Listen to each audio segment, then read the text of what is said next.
Hi everyone, how are you? In this video, I'm going to answer a question I get on my apps pretty often, and that comes from people who they like to cook, they like to make new foods, and then they'll kind of think like, I should try to sell my food, and then so they ask, how can I sell my food?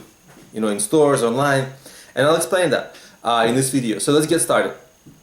How to sell your food online, offline, okay? So you can approach stores. There are different kinds of stores. There are like the small stores, which it depends really on the food that you have. If you have like a dessert item, you can approach local bakeries. If you have like a some kind of a sauce that you make or some specialty thing, you can go to like a specialty stores which may sell your food.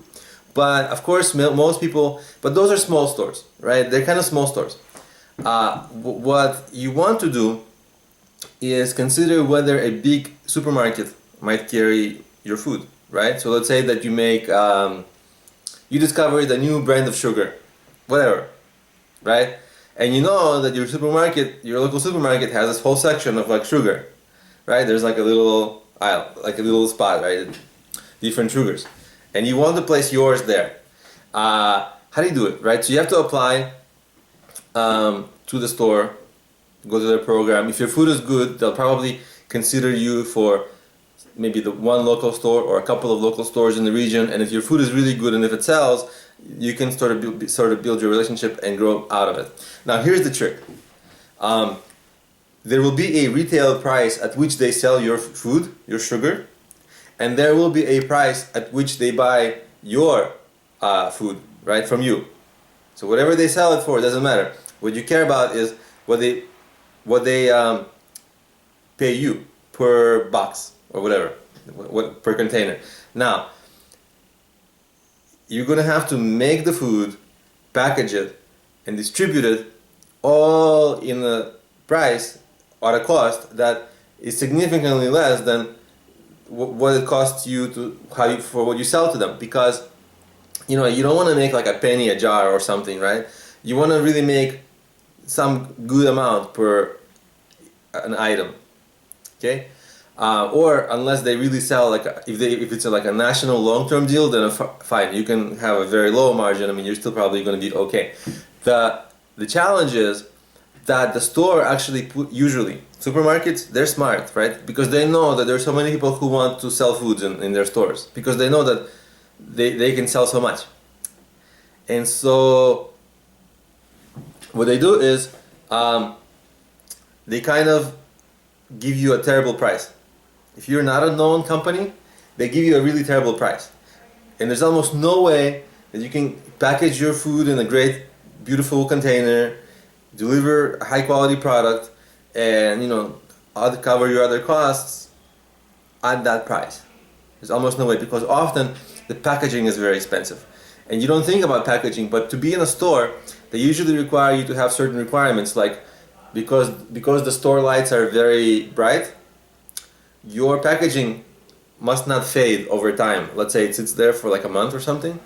It must not fade. So there's certain like requirements, very strict requirements for the box, the jar, whatever your food comes in, and the packaging and the labeling. The label must not fade ever, right? You've never seen a faded label in a store, right? But they're constantly under lights.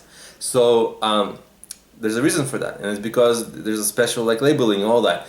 So you really have to be careful, because your packaging will often be much more expensive than the actual food, right? So be careful. And also the store will require you to do a lot of promotions. Like you might have like to do some giveaways and some people trying your food who are like in your store. They sometimes have that, sometimes. And they want you to pay for all of that. You'll also have to pay for whatever contracts. You may have to pay for some things. So they put a lot of burden on the person. Now, what happens also is you probably end up losing money. And this happens to many people, because to meet all their requirements, you end up losing money.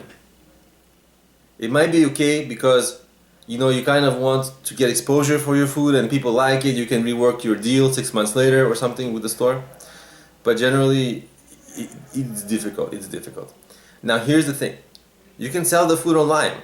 right? You can't sell all foods. I mean, like if you sell something that's very perishable, you can't. But if you sell something that's not perishable, oh my God, there's so many options online, and online you can do whatever packaging you like. You can use that. You don't have to use the packaging that's required by the store. So your packaging will be incredibly cheaper. That also means that you can sell your product cheaper, right? And then that means people will buy more if it's cheaper. Although the price you can figure out on your own. And you have many places from which you can sell your site. You can sell your food from Amazon.com, other big sites, but also you can sell it from your own website. So if you can get traffic to your website or to your listing on Amazon or to your listing in any other stores, you can just sell the foods, and then you'll have the orders come in every morning. You'll ship the orders and just make the food, and that will be your business, right? So, and that selling online will have a much higher profit margin for you. And the supermarkets will sell, probably they will sell a bigger volume, but at a very low profit for you, or almost no profit for a long time. Now, if you're able to kind of take that and sort of stay with that, you may build up your brand, and people will start asking for your product. So, the store will sort of like be more open to renegotiate it with the price with you. But usually, if you are not a known brand, they're usually brutal with your product. So make sure that you understand that and you have a strategy around it.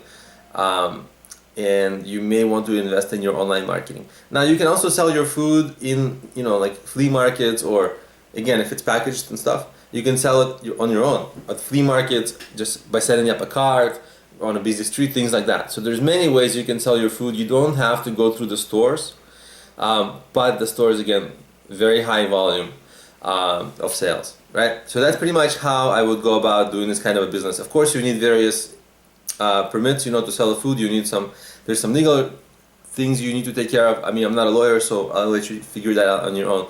But that's how you sort of sell the food.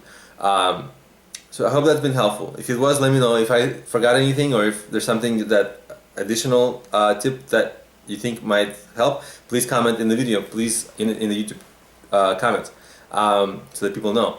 And that's it. Please subscribe to my channel. And of course, if you are starting a business or have something to sell, I made mobile apps which help people build up their business. They cover business ideas, business planning, marketing your business, which we dealt with here, how to market your food, how to sell the food, and the apps cover how to raise money. And they're available on Problemio.com, and if you search for Problemio in any of the app stores, iOS, Android, Kindle, and I'll have the links to them in the description of this video. Thanks for watching, and I'll see you in my next video. Bye.